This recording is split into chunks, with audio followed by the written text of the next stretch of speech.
Join me as I dive into the history books and try to reenact Napoleon's strategic genius during the Siege of Toulon. In this video, you'll explore the Siege of Toulon, a pivotal moment in Napoleon's rise to power during the French Revolutionary Wars.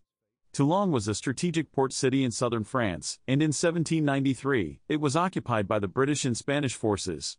The French Revolutionary forces, led by General Cardos, were struggling to retake the city, and their efforts were hindered by a lack of coordination and supplies. The British and Spanish forces, on the other hand, were well entrenched and well equipped, making them a formidable opponent.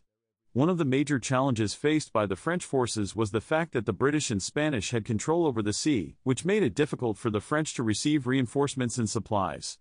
Additionally, the French forces were plagued by internal divisions and a lack of clear leadership, which further hampered their efforts. The situation in Toulon was bleak, and it seemed as though the French revolutionary forces were on the brink of defeat. However, this was all about to change with the arrival of a young and ambitious officer named Napoleon Bonaparte. Napoleon was tasked with taking control of the artillery and devising a strategy to retake the city. He was only 24 years old at the time, but he was determined to make a name for himself and prove his worth as a military leader.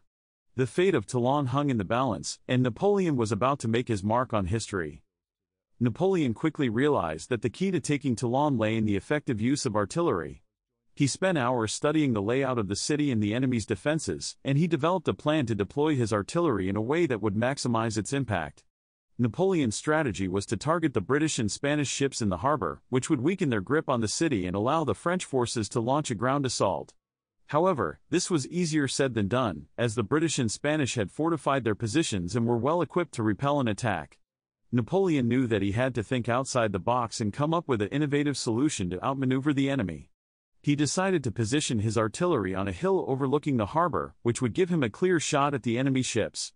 This was a risky move, as it would expose his artillery to enemy fire, but Napoleon was confident that it would pay off.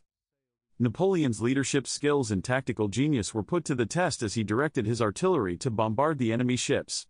The British and Spanish responded with fierce resistance, but Napoleon's artillery held its ground, and slowly but surely, the enemy's defenses began to weaken.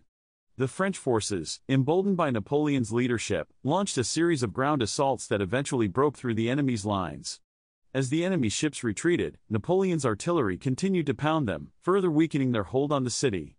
It was a masterclass in military strategy, and Napoleon's reputation as a brilliant tactician was cemented. On December 19, 1793, the British and Spanish forces finally surrendered, and Toulon was back in French hands.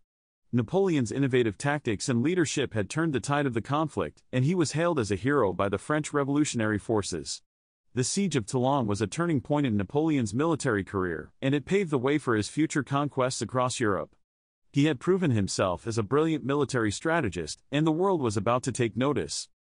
The Siege of Toulon not only showcased Napoleon's military genius but also paved the way for his later successes across Europe. It marked a turning point in his career, and it cemented his reputation as one of the greatest military minds in history. Thanks for watching, and be sure to leave your thoughts on Napoleon's tactics in the comments below. Don't forget to check out my other videos on key historical events, and I'll catch you in the next video.